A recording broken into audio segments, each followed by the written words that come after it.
Movie review of the Baahubali the epic. Theatre లో చూసిన తర్వాత నాకెలా అనిపించిందంటే గూస్ బంప్స్ వచ్చినాయి. ఒక్క ముక్కలా చెప్పాలంటే please watch in the theatre. ఇంకా దీని గురించి డెప్త్ గా మాట్లాడుకుందాం. అంతకంటే ముందుగా మూవీ అప్డేట్స్ మరియు రివ్యూస్ కోసం మన ఛానల్ సబ్స్క్రైబ్ చేసుకోండి.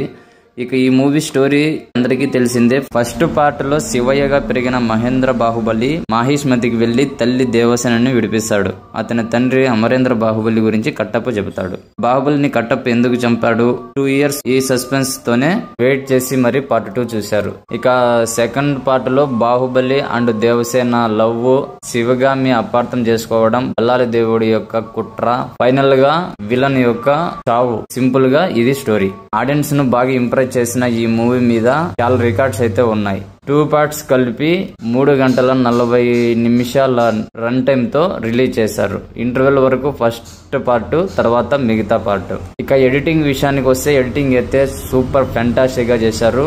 గూస్ బంప్స్ సీన్స్ అయితే మిస్ అయితే చేయలేదు. ఫస్ట్ పార్ట్ లో పచ్చబొట్టు అండ్ ఇరుక్కుపోవే సాంగ్స్ లేవు. సెకండ్ హాఫ్ లో ఒక సాంగ్ అయితే తీసేశారు. అండ్ తమన్నా లవ్ స్టోరీని కట్ చేసేసి దాన్ని వాయిస్ ఓవర్ తో అడ్జస్ట్మెంట్ అయితే చేశారు. ఇక సుదీప్ సీన్ కూడా తీసేశారు. కొత్త సీన్స్ యాడ్ చేసామని అన్నారు, కానీ వాటిని మనము అంత ఈజీగా అయితే ఐడెంటిఫై చేయలేము. ఫైటింగ్ సీన్స్ షార్ప్ గా చాలా బాగా ఎడిట్ అయితే చేశారు. ఇంకా ఎమోషన్స్ ని పీక్స్ కు తీసుకెళ్లే సీన్స్ అయితే అలానే ఉన్నాయి. బల్లాలి కొడుకు తల నరికే సీను, దేవసేన అనే అవమానించిన వాడి తల నరికే సీను, కాలకేయతో ఫైట్, శివగామి కట్టప్పల climax scene. 10 years back Baahubali 1, 2 release అయినప్పుడు ఎలాంటి హ్యాపీనెస్, హై మూమెంట్స్ ఇచ్చిందో సేమ్ యాజ్ ఇట్ ఈజ్ మళ్ళీ అదే ఎక్స్పీరియన్స్ అయితే ఇచ్చింది.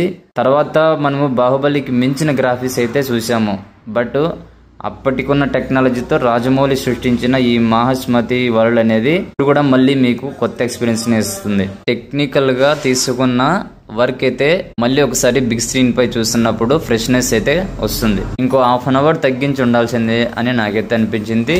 సాంగ్స్, ఎమోషనల్ సీన్స్ వెళ్ళిపోతాయి అనే ప్రమాదం ఉందేమో, అందుకనే ఆ పని చేసినట్లు లేరు.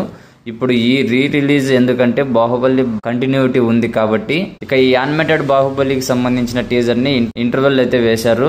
జానపద బాహుబలికి మైథాలజీ మిక్స్ చేశారు. సో 2 లోకాల కథగా రాబోతుంది. మహారాజు బాహుబలి దైవ స్వరూపంగా మారితే జనం ఎలా రిసీవ్ చేసుకుంటారో అది వచ్చిన తర్వాత మనకి అర్థమవుతుంది. అప్పుడైతే మనకి ఏ ఎక్స్పీరియన్స్ అయితే ఇచ్చిందో ఇప్పుడైతే ఖచ్చితంగా అంతకు మించి ఎక్స్పీరియన్స్ అయితే ఇచ్చింది. సెంథిల్ కుమార్ యొక్క కెమెరా వర్క్ అండ్ కీరవాణి యొక్క మ్యూజిక్ హాలీవుడ్ స్థాయిలో అయితే ఉన్నాయి. ఇంకో ఒక ½ hour తగ్గించుంటే బాగుండే నాకైతే అనిపించింది. బట్ ఎందుకంటే ఇంకా పాసిబుల్ అవ్వలేదేమో. ఇప్పటికి చేసిన కాటికి అయితే సూపర్ గా ఫెంటాస్టిక్ గానే ఉంది. ఫైనల్ గా కట్టప్ప బాహుబలిని ఎందుకు చంపాడు అన్న ఒక క్వశ్చన్ గురించి ఒక సరదా క్యాప్షన్ తో ఇంటర్వెల్ బ్రేక్ ఇచ్చాడు.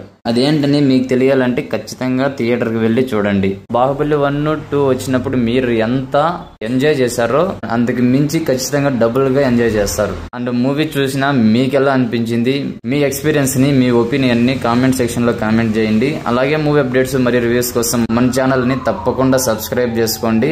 మన వీడియోస్ మిస్ అవ్వకుండా చూడాలంటే నోటిఫికేషన్స్ ఆన్ లో ఉంచుకోండి.